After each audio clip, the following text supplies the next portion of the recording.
بفضل بسم الله الرحمن الرحيم. الحمد لله رب العالمين. الصلاة والسلام على سيدنا ومولانا وحبيب ربنا وطبيب لبنا خاتم الأنبياء والمرسلين ورسول رب العالمين معلم البشرية من لدن حكيم خبير وعلى آله الطيبين الطاهرين وعلى أصحابه أجمعين. رب اشرح لي صدري ويسر لي أمري واحلل عقدة من لساني يفقه قولي. سبحانك لا علم لنا إلا ما علمتنا إنك أنت العليم الحكيم. رب هب لي حكما وألحقني بالصالحين واجعل لي لسان صدق في الآخرين واجعلني من ورثة جنة النعيم.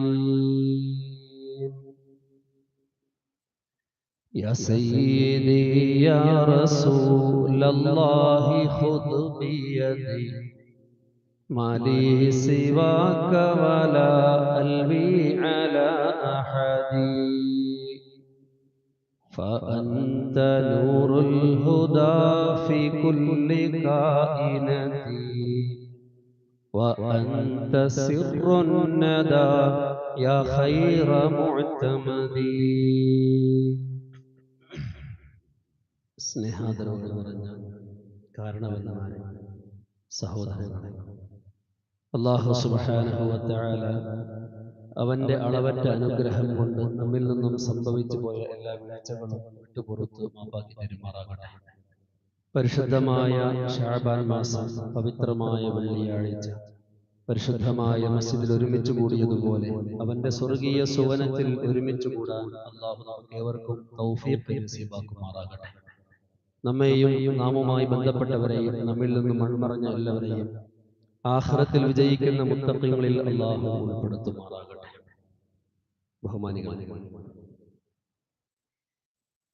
പരിശുദ്ധമായ ശഅബാൻ മാസത്തിലേക്ക് നാം കടന്നിരിക്കുകയാണ്. വിശുദ്ധ റമദാൻ ശരീഫിന്റെ ആഗമനത്തെ വിളിച്ചറിയിച്ചുകൊണ്ട് പരിശുദ്ധമാക്കപ്പെട്ട റജബും ശഅബാനുമെല്ലാം നമ്മിലേക്ക് വരുമ്പോൾ സാന്ദർഭികമായി നാം മനസ്സിലാക്കിയിരിക്കേണ്ട ആത്മീയമായ ചില ഉണർവുകളും ചിന്തകളുമാണ് നിങ്ങളുമായി പങ്കുവെക്കാൻ ആഗ്രഹിക്കുന്നത്.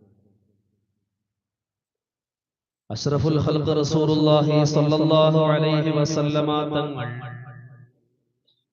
പരിശുദ്ധമാക്കപ്പെട്ട ശഅബാൻ മാസം സമാഗതമായി കഴിഞ്ഞാൽ ആരാധനാ കർമ്മങ്ങളിൽ പ്രത്യേകമായി ശ്രദ്ധ ചെലുത്താറുണ്ട്. പ്രത്യേകിച്ച് നോമ്പ് മാത്രമല്ല, എല്ലാ നന്മയായ കാര്യങ്ങളിലും സാധാരണക്ക് വിരുദ്ധമായി ഒരൽപ്പം ആവേശത്തോടുകൂടെ മുന്നേറാറുണ്ട്. പ്രത്യേകിച്ച് നോമ്പിന്റെ കാര്യം എന്തുകൊണ്ടാണ് എന്ന് ചോദിച്ചപ്പോൾ നബി സല്ലല്ലാഹു അലൈഹി വസല്ലമ തങ്ങൾ രണ്ട് കാര്യങ്ങളാണ് നമുക്ക് പഠിപ്പിച്ചു തന്നത്. ഒന്ന്, വഹുവ ശഹറുൻ തുർഫഉ ഫീഹിൽ അഅമാൽ, അമലുകൾ ഉയർത്തപ്പെടുന്ന മാസമാണ് ശഅബാൻ മാസം എന്നാണ് ഒരു കാരണം പറഞ്ഞത്. രണ്ടാമതൊരു കാരണം പറഞ്ഞത് ذاك شهر يغفل الناس عنه بين رمضان ورجب. റജബ് മാസത്തിന്റെയും റമദാൻ മാസത്തിന്റെയും ഇടയിൽ വരുന്ന ശഅബാൻ മാസത്തിനെ സംബന്ധിച്ച് അധികം ആളുകളും അശ്രദ്ധയിലായിരിക്കുന്നു.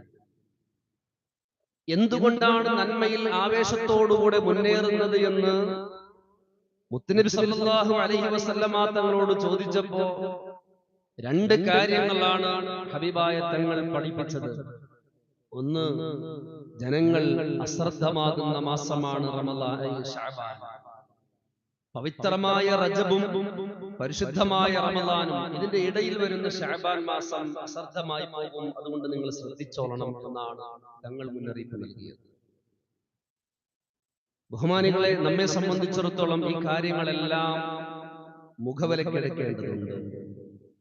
പരിശുദ്ധമായ ശഅബാൻ മാസത്തിൽ നാം നിലകൊള്ളുന്നു.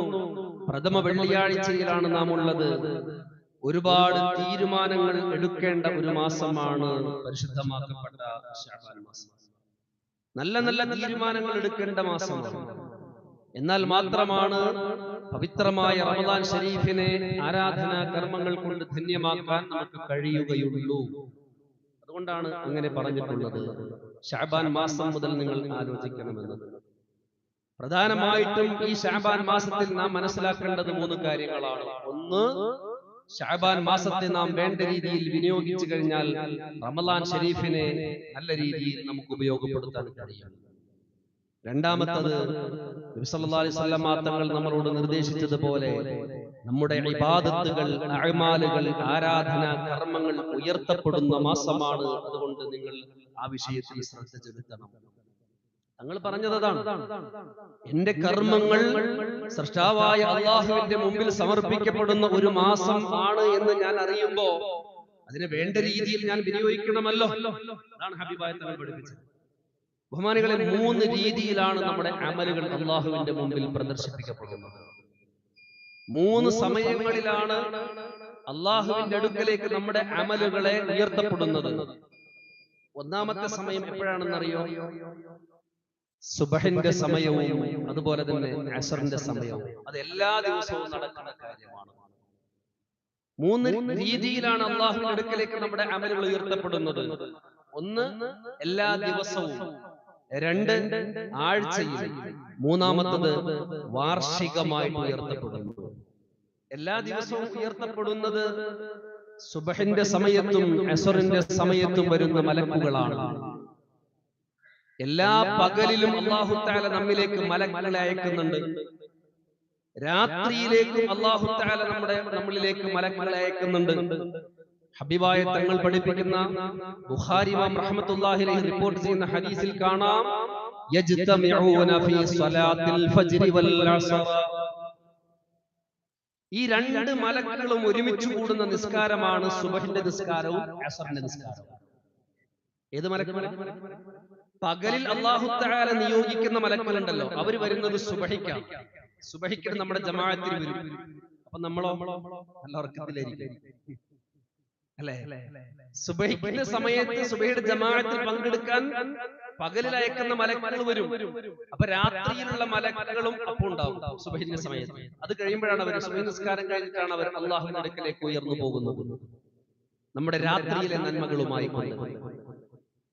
രാത്രിയിലേക്കുള്ള മലക്കുകൾ വരുന്നത് അസ്റിന്റെ സമയത്താണ്. അപ്പോൾ പകല് വന്നേക്കുന്ന സുബഹിന്റെ സമയത്ത് വന്നേക്കുന്ന മലക്കുകൾ അസ്റിന്റെ ജമാഅത്തിൽ ഉണ്ടാകും. ജമാഅത്ത് കഴിയുമ്പോഴാണ് അവർ പോകുന്നത്.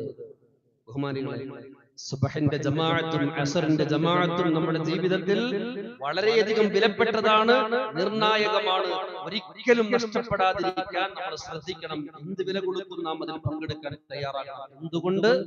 അല്ലാഹുവിന്റെ മലായികത്തുകളുടെ സാന്നിധ്യമുണ്ട്, സജീവമായ സാന്നിധ്യമുണ്ട് എന്നാണ്. ഇമാം ആമീൻ പറയുമ്പോ ആവേശത്തോടുകൂടെ നമ്മൾ സുബഹിക്ക് ആമീൻ പറയാറില്ലേ? എന്താണ് അതിന്റെ രഹസ്യം? എന്താണ് അതിന്റെ രഹസ്യം? രാത്രിയിലും പകലിലുമുള്ള മലക്കുകളുടെ ആമീനിനോടൊപ്പം ഒരുമിച്ച് കൂടണം. അങ്ങനെ ഒരുമിച്ച് കൂടുമ്പോ ദോഷങ്ങളെല്ലാം പൊറുക്കപ്പെടാൻ അത് കാരണമാണെന്ന് അഷ്റഫുൽ ഖൽഖ് റസൂലുള്ളാഹി സ്വല്ലല്ലാഹു അലൈഹി വസല്ലം തങ്ങൾ പഠിപ്പിക്കുന്നു. ഇമാം ആമീൻ പറയുമ്പോൾ മലക്കുകൾ ആമീൻ പറയുന്നു. ആ ആമീനോട് യോജിക്കുന്നതിന് വേണ്ടിയാണ് നമ്മൾ ഉറക്കെ ആമീൻ പറയുന്നത്. സാന്ദർഭികമായിട്ട് ഓർക്കുന്നതാണ്. ബഹുമാനികളെ, ഈ മലക്കുകൾ അല്ലാഹുവിന്റെ അടുക്കലേക്ക് ചെല്ലുമ്പോ അല്ലാഹു സുബ്ഹാനഹു വ തആല മലക്കുകളോട് ചോദിക്കും, കൈഫ തറക്തും ഖൽഖി, നിങ്ങൾ എന്റെ സൃഷ്ടികളെ എങ്ങനെ വിട്ടേച്ച് പോയത്? നിങ്ങൾ അവിടെ നിന്ന് വരുമ്പോൾ എന്റെ സൃഷ്ടികളുടെ അവസ്ഥ എന്തായിരുന്നു? അപ്പൊ മലക്കൾ അള്ളാഹുവിനോട് പറയും, അള്ളാഹുവേ, നിനക്കെല്ലാം അറിയാലോ, എന്നാലും ഞങ്ങൾ പറയട്ടെ, ഞങ്ങൾ വരുമ്പോൾ അവർ നിസ്കരിക്കുകയായിരുന്നു, അത്തൈനാഹും വഹും യുസല്ലൂന, ഞങ്ങൾ ചെല്ലുമ്പോഴും അവർ നിസ്കരിക്കുകയായിരുന്നു. ആരെ കുറിച്ചാണ് ഇത് പറയുന്നത്? ആ ജമാഅത്തിൽ പങ്കെടുക്കുന്ന ആളുകളെ കുറിച്ചാണ് പറയുന്നത്. ഞങ്ങൾ ചെല്ലുമ്പോഴും അവർ നിസ്കാരത്തിലായിരുന്നു, ഞങ്ങൾ അവരിൽ നിന്നും യാത്ര തിരിക്കുമ്പോഴും അവർ നിസ്കാരത്തിലായിരുന്നു. അല്ലാഹു സുബ്ഹാനഹു വ തആലയോട് നമ്മുടെ ആരാധനാ കർമ്മങ്ങളെ കുറിച്ച് പരിചയപ്പെടുത്തുകയാണ് അവിടെ. അപ്പൊ എല്ലാ ദിവസവും അത് നടക്കുന്നുണ്ട്. ഇനി ആഴ്ചയിൽ നടക്കുന്നതോ? നബി സല്ലല്ലാഹു അലൈഹി വസല്ലം തങ്ങൾ പറയുന്നു, തുറദുൽ അഅമാല യൗമൽ ഇത്നൈനി വൽ ഖമീസ്. എല്ലാ തിങ്കളാഴ്ചയും വ്യാഴാഴ്ചയും അടിമകളുടെ അമലുകൾ അള്ളാഹുവിന്റെ മുമ്പിൽ പ്രദർശിപ്പിക്കപ്പെടും. എല്ലാ തിങ്കളും വ്യാഴവും. ഇത് നമ്മൾ ശ്രദ്ധിക്കേണ്ടതാണ്. നന്മകൾ കൊണ്ട് മുന്നേറാൻ എന്താണോ കഴിയുന്നത്, പ്രത്യേകിച്ച് നോമ്പെടുക്കാൻ കഴിയുമെങ്കിൽ നോമ്പ്, അതല്ല തിങ്കളാഴ്ച ദിവസം അല്ലെങ്കിൽ വ്യാഴാഴ്ച ദിവസം എന്റെ അമൽ അള്ളാഹുവിന്റെ മുമ്പിൽ പ്രദർശിപ്പിക്കപ്പെടുന്ന ദിവസമാണ്, ഇന്ന് എന്തെങ്കിലും ഒരു പ്രത്യേകമായിട്ട് ഞാൻ എന്തെങ്കിലും ഒന്ന് ചെയ്യണം എന്ന ഒരു ചിന്ത നമ്മളിലേക്ക് വരണം. ഇത് ആഴ്ചയിൽ നടക്കുന്നത്. ഇനി വാർഷികമായിട്ട് നടക്കുന്ന പ്രതിഭാസമാണ്. അതെപ്പോഴാണ് നടക്കുന്നത്? ശഅബാൻ മാസം മുഴുവനും. അമലുകളെല്ലാം പ്രദർശിപ്പിക്കപ്പെടുന്ന മാസമാണ് ശഅബാൻ മാസം. ഈ ഒരു ചിന്ത ഈ മാസത്തിൽ നമുക്ക് വേണം. പരിശുദ്ധ റമദാൻ ശരീഫിന് വേണ്ടി നാം ഒരുങ്ങി തയ്യാറാകുമ്പോ, അതിനുവേണ്ടി പരിശ്രമിക്കുമ്പോൾ തന്നെ നമ്മുടെ മനോമുഖരങ്ങളിൽ ഉണ്ടായിരിക്കേണ്ട ഒരു ചിന്താഗതിയാണ്, റബ്ബേ, എന്റെ അമലുകൾ നിന്റെ അടുക്കൽ പ്രദർശിപ്പിക്കപ്പെടുമ്പോ നല്ല രീതിയിൽ നീ പരിഗണിക്കുന്നതിന് വേണ്ടി ഞാൻ ഇന്ന കർമ്മങ്ങൾ ചെയ്യുന്നു എന്ന നിയത്തോടുകൂടെ നോമ്പെടുക്കാൻ കഴിയുമ്പോഴൊക്കെ നമ്മൾ നോമ്പെടുക്കുക. അല്ലാത്തപ്പോൾ ഏതൊരു നന്മയാണോ നമ്മളെ കൊണ്ട് കഴിയുന്നത്, ആ നന്മയുമായിട്ട് മുന്നേറാൻ നാം ഓരോരുത്തരും പരിശ്രമിക്കേണ്ടതുണ്ട്. അല്ലാഹു തആല നമുക്ക് തൗഫീഖ് നൽകി അനുഗ്രഹിക്കുമാറാകട്ടെ. ഒരു കാരണം അതാണ് പറഞ്ഞത് നിമിതങ്ങൾ. എന്ത്? അമലുകൾ പ്രദർശിപ്പിക്കപ്പെടുന്ന മാസം എന്നത്. രണ്ടാമത്തെ കാര്യം എന്താ പറഞ്ഞെന്നറിയോ? അധികം ആളുകളും അശ്രദ്ധയിലായി. റജബിനെ കുറിച്ച് മനസ്സിലാക്കുക. അത് റജബ് അള്ളാഹുവിന്റെ മാസമാണ്, യുദ്ധം ഹറാമായ പവിത്രമായ മാസമാണ് റജബ് മാസം. റമദാൻ ശരീഫോ അത് പുണ്യങ്ങളുടെ പൂക്കാലമാണ്, നന്മയുടെ വിളനിലമാണ് എന്നെല്ലാം മനസ്സിലാക്കുക. ശഅബാനോ അതിന്റെ ഇടയിൽ അല്ലേ എന്തെങ്കിലും പ്രത്യേകത? ഈ ഒരു അശ്രദ്ധ. നബി സല്ലല്ലാഹു അലൈഹി വസല്ലം തങ്ങൾ പറയുന്നു, അധികം ആളുകളും വലിയ പ്രാധാന്യം കൊടുക്കാതെ അശ്രദ്ധമായി പോകുന്ന ഒരു മാസമാണ് ശഅബാൻ മാസം എന്ന് അഷ്റഫുൽ ഖൽഖ് റസൂലുള്ളാഹി സ്വല്ലല്ലാഹു അലൈഹി വസല്ലം തങ്ങൾ പഠിപ്പിക്കുന്നു. അശ്രദ്ധമായി പോകാൻ പാടില്ല. ശഅബാൻ മാസം അശ്രദ്ധമായി പോകാൻ പാടില്ല. അങ്ങനെ ആകാതിരിക്കാൻ വേണ്ടിയാണ് തങ്ങൾ അങ്ങനെ നിർദ്ദേശിക്കുന്നത്. അധികം ആളുകൾ അശ്രദ്ധമായി പോകുന്നുണ്ട്, അതുകൊണ്ട് നിങ്ങൾ ശ്രദ്ധിക്കണമെന്ന്. നമ്മെ സംബന്ധിച്ചിടത്തോളം പ്രത്യേകിച്ചൊന്നുമില്ല, കാരണം നമ്മളെപ്പോഴും എന്തിലാണ്? അശ്രദ്ധ തന്നെയാണ്. ആണോ? പ്രത്യേകിച്ചൊരു കാരണം അങ്ങനെ പറയാനില്ല. അശ്രദ്ധയിലായതുകൊണ്ട് അങ്ങനെ അശ്രദ്ധയിൽ തന്നെയാണ്. ബഹുമാനികളെ, നമ്മെ സംബന്ധിച്ചിടത്തോളം അല്ലാഹു സുബ്ഹാനഹു വ തആല ഒരുപാട് സംവിധാനങ്ങൾ ഒരുക്കി വെച്ചിട്ടുണ്ട് അശ്രദ്ധമായി പോകാതിരിക്കാൻ. വഴിയിലൂടെ പോകുമ്പോ അല്ലെങ്കിൽ വൈദ്യുതിയുമായി ബന്ധപ്പെടുമ്പോഴെല്ലാം അവിടെയൊക്കെ മുന്നറിയിപ്പ് ബോർഡുകൾ ഉണ്ടാകും, അപായ സൂചനകൾ നമുക്ക് നൽകും. ഇതിനു വേണ്ടിയാണ്, ശ്രദ്ധിക്കാൻ വേണ്ടിയാണ്, അശ്രദ്ധമായി പോകാതിരിക്കാൻ വേണ്ടിയാണ്. റോഡിലൂടെ സഞ്ചരിക്കുമ്പോൾ ഹൈസ്പീഡിൽ പോകുമ്പോൾ ഹമ്പുണ്ടാകും, എന്തിനു വേണ്ടിയാണ്? ഒന്ന് ശ്രദ്ധിക്കാൻ വേണ്ടിയാണ്. അതുപോലെ തന്നെ അങ്ങനെയുള്ളതായ അടയാളപ്പെടുത്തലുകൾ ഉണ്ടാകും വഴിയോരങ്ങളിൽ, എന്തിനു വേണ്ടിയാണ്? ഒന്ന് ശ്രദ്ധിക്കാൻ വേണ്ടിയാണ്. ഇതുപോലെ അല്ലാഹു സുബ്ഹാനഹു വ തആല നമ്മെയും ഉണർത്തുന്നതിന് വേണ്ടി അശ്രദ്ധരായി പോകാതിരിക്കാൻ വേണ്ടി പലതും സംവിധാനിച്ചിട്ടുണ്ട്. എന്നിട്ടും നമ്മൾ അശ്രദ്ധയിലാണ്, ഇല്ലേ? അല്ലാഹു സുബ്ഹാനഹു വ തആല പലതും നമുക്ക് സംവിധാനിച്ചിരിക്കുന്നു. ജീവിതത്തിന്റെ തിരക്കുകൾക്കിടയിൽ മറന്നു പോകാതിരിക്കാൻ വേണ്ടി അല്ലാഹു സുബ്ഹാനഹു വ തആല ബാങ്കിനെ സംവിധാനിച്ചു. എത്ര തിരക്കിലാണെങ്കിലും ബാങ്ക് വിളിച്ചപ്പോൾ ശ്രദ്ധ, ഓർമ്മപ്പെടുത്തലാണ്. ഇനി എനിക്ക് നിസ്കരിക്കണമല്ലോ, അള്ളാഹുവിന്റെ മുമ്പിൽ സാഷ്ടാംഗം നമിക്കണമല്ലോ എന്ന ചിന്ത ഈമാനുള്ളവരുടെ മനസ്സിലേക്ക് വരും എന്നുള്ളതാണ്. ഓർമ്മപ്പെടുത്തലാണ്. ശ്രദ്ധ മാറിപ്പോകാതിരിക്കാൻ വേണ്ടിയാണ്. അതുപോലെ തന്നെ പരലോക ചിന്തയെ കുറിച്ച് അശ്രദ്ധരാകാതിരിക്കാൻ വേണ്ടി മരണത്തെ അല്ലാഹു തആല സംവിധാനിച്ചിരിക്കുന്നു. ജനാസ നിസ്കാരങ്ങളെ സംവിധാനിച്ചിരിക്കുന്നു. ജുമാ നിസ്കാരത്തിന് ശേഷം ജനാസകൾ നമ്മൾ നിസ്കരിക്കും. അല്ലാത്തപ്പോൾ മരണ വീടുകളിൽ നമ്മൾ പോകും. ഖബറടക്കത്തിന് നമ്മളെല്ലാവരും സന്നിഹിതരാകും. എന്തിനു വേണ്ടി? പരലോകത്തെ കുറിച്ച് നമ്മൾ അശ്രദ്ധരാകാതിരിക്കാൻ വേണ്ടി അല്ലാഹു തആല സംവിധാനിച്ചു. അതുപോലെ തന്നെ അള്ളാഹുവിന്റെ അനുഗ്രഹങ്ങളെ കുറിച്ച് അശ്രദ്ധരാകാതിരിക്കാൻ വേണ്ടി അന്ധരായ ആളുകളെ അല്ലാഹു തആല സൃഷ്ടിച്ചിട്ടുണ്ട് നമുക്ക് മുമ്പിൽ. പല രീതിയിലുള്ളതായ വിഷമങ്ങളും പ്രയാസങ്ങളും ഉള്ളവരെ നമുക്കറിയാം. എന്തിനു വേണ്ടിയാണ്?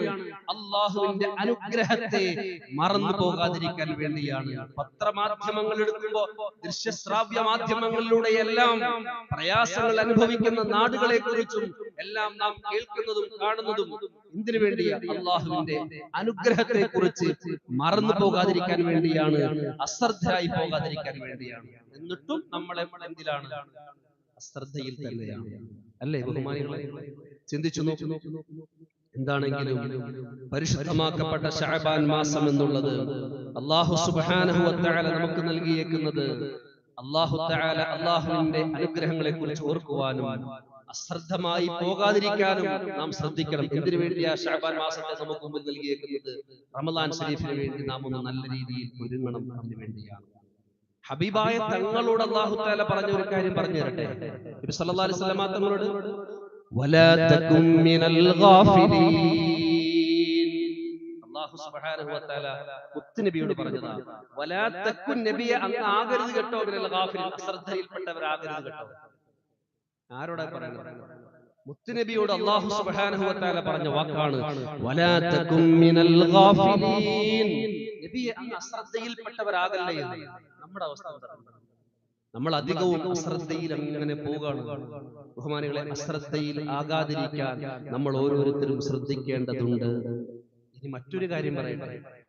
നമ്മൾ അല്ലാഹുവിനെ തൊട്ട് അശ്രദ്ധയിലാണ്, നമ്മൾ പരലോകത്തെ തൊട്ട് അശ്രദ്ധയിലാണ്, നമ്മൾ മരണത്തെ തൊട്ട് അശ്രദ്ധയിലാണ്, നമ്മൾ ഖബറിനെ തൊട്ട് അശ്രദ്ധയിലാണ്, അല്ലാഹു തആല നൽകിയേക്കുന്ന അനുഗ്രഹങ്ങളെ തൊട്ട് നമ്മൾ അശ്രദ്ധയിലാണ്. എന്നാൽ ഒരു നിമിഷമെങ്കിലും അല്ലാഹു നമ്മെ തൊട്ട് അശ്രദ്ധനാണോ?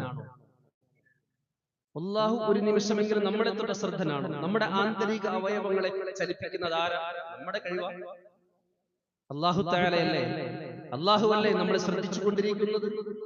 എല്ലാ വിഷയത്തിലും അല്ലാഹു തആല നമ്മളെ ശ്രദ്ധിക്കുന്നില്ലേ? ഒരു നിമിഷം പോലും നമ്മുടെ വിഷയത്തിൽ അല്ലാഹു അശ്രദ്ധനല്ല. വലഖദ് ഖലഖനാ ഫൗഖകും തറായിഖ വലഖദ് ഖലഖനാ ഫൗഖകും സബ്അ തറായിഖ. അല്ലാഹു തആല പറയാണ്, നിങ്ങൾക്ക് മുകളിൽ ഞാൻ 7 ആകാശത്തെ സംവിധാനിച്ചിട്ടുണ്ട്.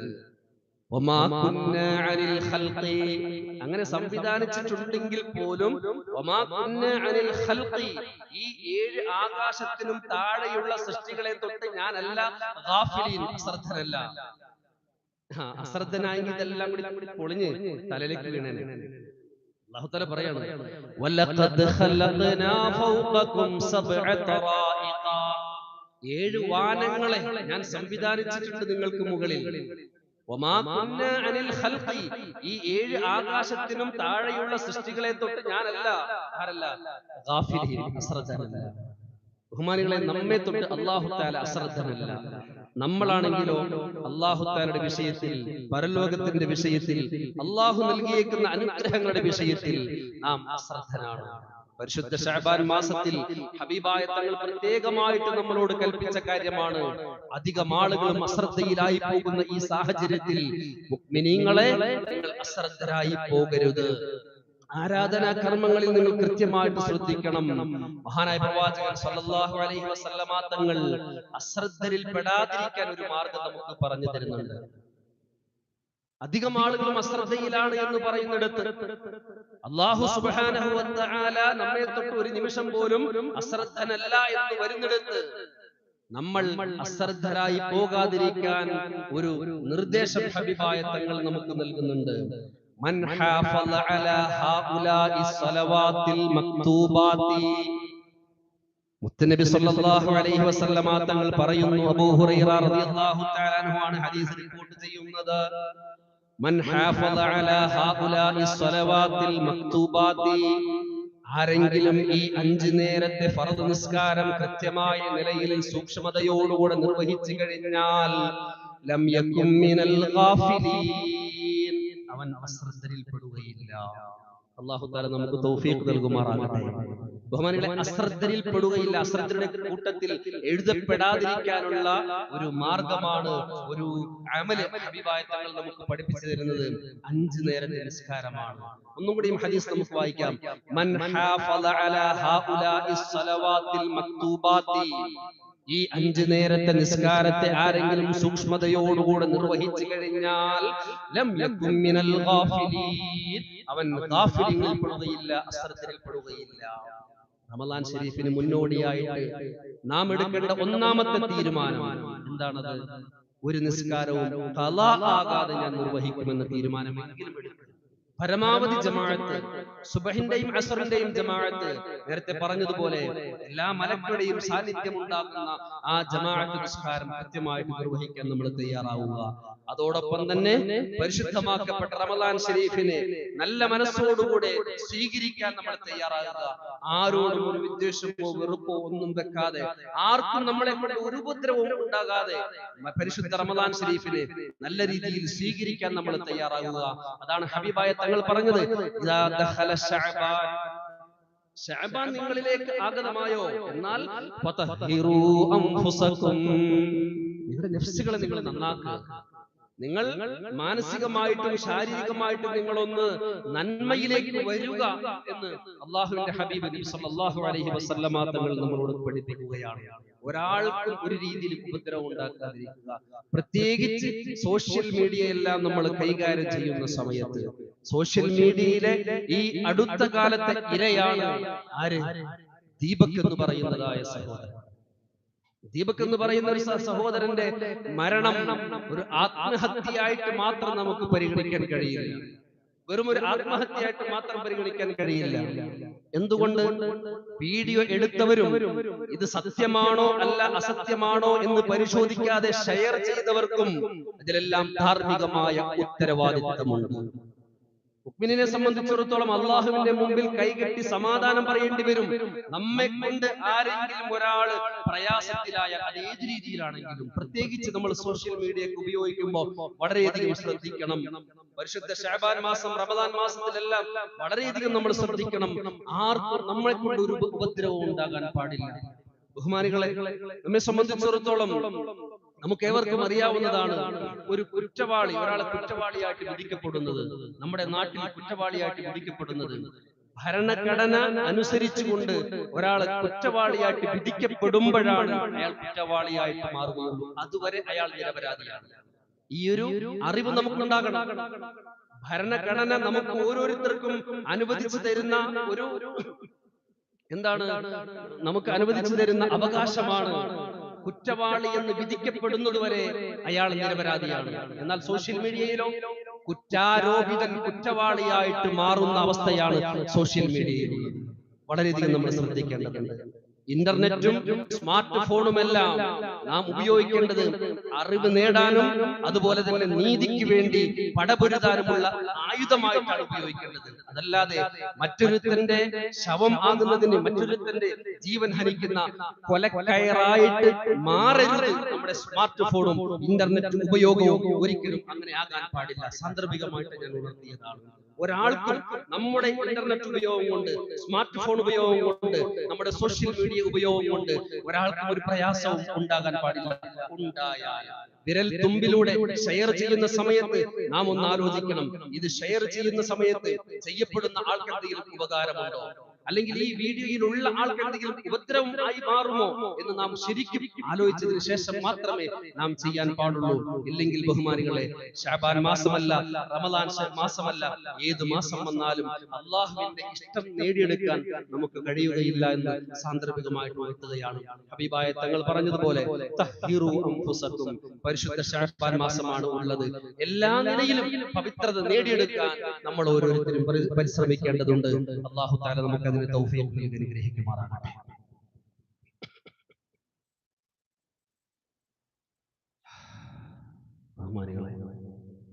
നമ്മുടെ തൃശ്ശൂർ റേഞ്ചിലെ ഉസ്താദന്മാർ, അവർക്ക് റമദാൻ ഷരീഫിൽ ഒരു ചെറിയ കിറ്റ് വിതരണമുണ്ട്. ഒരു വർഷം നമ്മുടെയൊക്കെ മക്കൾക്ക് ദീൻ പകർന്നു കൊടുക്കുന്നതിന് വേണ്ടി പരിശ്രമിക്കുന്ന ഉസ്താദന്മാർക്ക് വേണ്ടി വർഷത്തിൽ ഒരു റമദാൻ ഷരീഫ് ആകുമ്പോൾ ഒരു കിറ്റ് വിതരണം, അത് റേഞ്ചിലെ ഉസ്താദന്മാരെല്ലാവരും കൂടി ചെയ്യുന്നതാണ്. എല്ലാ ഉസ്താദന്മാർക്കും ഉള്ളതാണ്. റേഞ്ചിന്റെ നിയമങ്ങൾ പാലിക്കുന്ന എല്ലാ ഉസ്താദന്മാർക്കും ഉള്ളതാണത്. അപ്പോ അതിനുവേണ്ടി അടുത്ത ആഴ്ച ഇൻഷാ അല്ലാഹ് പിരിവുണ്ടാകും. അടുത്ത ആഴ്ച വരാൻ സാധ്യതയില്ലാത്തവരുണ്ട് എങ്കിൽ ഈ ആഴ്ച ഉസ്താദന്മാരെ ആരെങ്കിലും ഏൽപ്പിച്ചിട്ട് പോകണം. അടുത്ത ആഴ്ച ഇൻഷാ അല്ലാഹ് അതിന്റെ പിരിവുണ്ടാകും. കഴിയുന്നവരെല്ലാവരും നല്ല രീതിയിൽ നമ്മുടെ പാവപ്പെട്ട ഉസ്താദന്മാർക്ക് വേണ്ടിയുള്ള ആ ഒരു സംരംഭത്തിൽ ഭാഗവാക്കാകണമെന്ന് സാധാരണമായിട്ട് ഉണർത്തുകയാണ്. അതുപോലെ തന്നെ പ്രധാനമായിട്ടൊരു കാര്യം പറയാനുള്ളത്, നമ്മുടെ മഹല്ലിൽ വെൽഫെയർ കമ്മിറ്റിയുടെയും മുഹീദ്ദീൻ ശൈഖ് ആണ്ടിന്റെയും പേരിൽ നടത്തപ്പെടുന്ന ധനസമാഹരണാർത്ഥം നേർച്ചപ്പെട്ടികൾ സംവിധാനിച്ചിട്ടുണ്ട്. ഇൻഷാ അല്ലാഹ് നേർച്ചപ്പെട്ടികൾ ഒരുക്കിയിട്ടുണ്ട്. രണ്ട് കാര്യങ്ങൾക്ക് വേണ്ടി. ഒന്ന് വെൽഫെയർ കമ്മിറ്റിയുടെ പേരിൽ, മറ്റൊന്ന് മുഹീദ്ദീൻ ശൈഖിന്റെ ആണ്ടിന്റെ നടത്തിപ്പിലേക്കുമായിട്ടാണ് ഒരു 2 നേർച്ചപ്പെട്ടികൾ തയ്യാർ ചെയ്തു വെച്ചിട്ടുള്ളത്. ആവശ്യക്കാര് പ്രസ്തുത പെട്ടികൾ വീടുകളിൽ വെക്കാൻ താല്പര്യമുള്ളവർ കമ്മിറ്റിയുമായിട്ട് ബന്ധപ്പെടണം. നമ്മുടെ വീട്ടിൽ നമ്മൾ പുറത്തേക്ക് ഇറങ്ങുമ്പോൾ, അല്ലെങ്കിൽ നമ്മുടെ കയ്യിൽ ബാലൻസ് ഉള്ള സമയത്ത് സാധുക്കൾക്ക് വേണ്ടി, അല്ലെങ്കിൽ അള്ളാഹുവിന്റെ അടിമകളിൽപ്പെട്ട പ്രധാനപ്പെട്ട മുഹീദ്ദീൻ ശൈഖ് റഹ്മത്തുള്ളാഹി അലൈഹിയുടെ പേരിൽ നമ്മൾ ചെയ്യുന്ന ഹദിയകൾ, സ്വതഖകൾ, അതെല്ലാം നമ്മുടെ കുടുംബത്തിൽ വലിയ ഐശ്വര്യമായിട്ട് മാറും. അതൊരു പെട്ടി അവിടെ വെച്ചാൽ തന്നെ, വെച്ചിട്ട് നമ്മൾ എപ്പോഴെങ്കിലും ഇട്ടാൽ മതി, ₹1 രൂപ ഇട്ടാൽ മതി. എന്നാൽ തന്നെ അത് വെക്കുമ്പോൾ തന്നെ അതിലൊരു ബറക്കത്തുണ്ട്. കഴിയുന്നവരെല്ലാവരും ആ പെട്ടി വാങ്ങണമെന്ന് ഉണർത്തുകയാണ്. അല്ലാഹു തആല നമ്മുടെ എല്ലാ കാര്യങ്ങളിലും സലാമത്ത് പ്രദാനം ചെയ്യുമാറാകട്ടെ. ശാരീരികമായ അസ്വസ്ഥതകളുള്ള സഹോദരന് വേണ്ടി പ്രത്യേകം ദുആ ചെയ്യാൻ വസിയത്ത് ചെയ്തിട്ടുണ്ട്. അല്ലാഹു തആല എല്ലാവിധ അസ്വസ്ഥതകളും മാറ്റി കൊടുക്കുമാറാകട്ടെ. ഓപ്പറേഷൻ വിധേയനാകുന്ന ഒരു സഹോദരന് വേണ്ടി പ്രത്യേകം ദുആ ചെയ്യാൻ വസിയത്ത് ചെയ്തിട്ടുണ്ട്. അത് എൻ്റെ പിതാവിന്റെ ജ്യേഷ്ഠ പുത്രനാണ്. ഓപ്പറേഷൻ വിധേയനാവുകയാണ്. ക്യാൻസർ രോഗിയാണ്. 3ാമത്തെ സ്റ്റേജിലാണ് ഉള്ളത്. അല്ലാഹു തആല പൂർണ്ണമായ ശിഫ പ്രദാനം ചെയ്യുമാറാകട്ടെ. അർഹമുർ റഹീമായ രാജസയ്യിദായ നാഥ, ഞങ്ങളെ നീ ഖബൂലാക്കണം റഹ്മാനേ. അല്ലാഹുവേ, ഞങ്ങൾ ജീവിതത്തിൽ നഷ്ടപ്പെടുത്തി കളഞ്ഞതായ സമയങ്ങൾ, അല്ലാഹുവേ, അതിന്റെ വിലകൾ ഞങ്ങൾ മനസ്സിലാക്കാതെ നഷ്ടപ്പെടുത്തിയത്, അല്ലാഹുവേ, ഞങ്ങൾക്ക് നീ ആഖിറത്തിൽ വിനയാക്കണമേ റഹ്മാനേ. അല്ലാഹുവേ, അത് വീണ്ടെടുക്കാൻ ഞങ്ങൾക്ക് ശേഷിക്കുന്ന ആയുസ്സിൽ നീ തൗഫീഖ് നൽകണം റഹ്മാനേ. പടച്ചവനെ, നിന്റെ പൊരുത്തം നേടാൻ ഞങ്ങൾക്ക് നീ തൗഫീഖ് നൽകണം റഹ്മാനേ. അല്ലാഹുവേ, ഞങ്ങൾക്ക് മുമ്പിലുള്ള അവസരങ്ങൾ വേണ്ട രീതിയിൽ ഉപയോഗപ്പെടുത്താൻ നീ തൗഫീഖ് നൽകണം റഹ്മാനേ. അല്ലാഹുവേ, ഞങ്ങൾ ബലഹീനരാണ്, ദുർബലരാണ്, ദോഷികളാണ്. അല്ലാഹുവേ, നിന്റെ കരുണ കടാക്ഷം കൊണ്ട് നിനക്ക് ഇബാദത്ത് ചെയ്യാനുള്ള തൗഫീഖ് ഞങ്ങൾക്ക് നൽകി നീ അനുഗ്രഹിക്കണം റഹ്മാനേ. ഞങ്ങളുടെ കാര്യങ്ങളിൽ നീ സലാമത്ത് നൽകണം റഹ്മാനേ. പടച്ചവനെ, ഞങ്ങളോട് ദുആ കൊണ്ട് വസിയത്ത് ചെയ്തവരുടെ എല്ലാ പ്രയാസങ്ങളും നീ മാറ്റി കൊടുക്കണം റഹ്മാനേ. പ്രത്യേകിച്ച് ശാരീരികമായ അസ്വസ്ഥതകൾ ഉള്ളതായ സഹോദരന്റെ എല്ലാ ബുദ്ധിമുട്ടുകളും നീ മാറ്റി കൊടുക്കണം റഹ്മാനേ. ഓപ്പറേഷൻ അഭിമുഖീകരിക്കുന്ന സഹോദരനിക്ക് നീ സമാധാനം നൽകണം റഹ്മാനേ. പൂർണ്ണമായ ആഫിയത്ത് നൽകണം റഹ്മാനേ. അതുപോലുള്ളതായ രോഗങ്ങളെ തൊട്ട് ഞങ്ങളെയും ഞങ്ങൾക്ക് വേണ്ടപ്പെട്ട എല്ലാവരെയും കാത്തുരക്ഷിക്കണം റഹ്മാനേ. അല്ലാഹുവേ, ഞങ്ങളുടെ പള്ളിയുടെ പണി എത്രയും പെട്ടെന്ന് പൂർത്തീകരിക്കാൻ നീ തൗഫീഖ് നൽകണം റഹ്മാനേ. അതിലേക്ക് സഹായിച്ച, സഹകരിച്ച, അതിനുവേണ്ടി പ്രവർത്തിക്കുന്ന എല്ലാവർക്കും പൂർണ്ണമായ ആഫിയത്ത് നീ പ്രദാനം ചെയ്യണം റഹ്മാനേ. ഞങ്ങളുടെ എല്ലാ കാര്യങ്ങളും നീ ഏറ്റെടുക്കണം റഹ്മാനേ. അല്ലാഹുവേ, ഞങ്ങളുടെ കാര്യങ്ങൾ നീ സലാമത്ത് നൽകണം റഹ്മാനേ. റബ്ബന റഹ്മഹും കമാ റബ്ബൗനാ സിഗാറ റബ്ബന തഖബ്ബൽ മിന്നാ ഇന്നക അൻതസ് സമീഉൽ അലീം വതുബ് അലൈനാ ഇന്നക അൻത തവ്വാബുർ റഹീം. ആമീൻ ബിറഹ്മതിക യാ അർഹമർ റഹീമീൻ. والحمد لله رب العالمين بفضله صلى الله على محمد صلى الله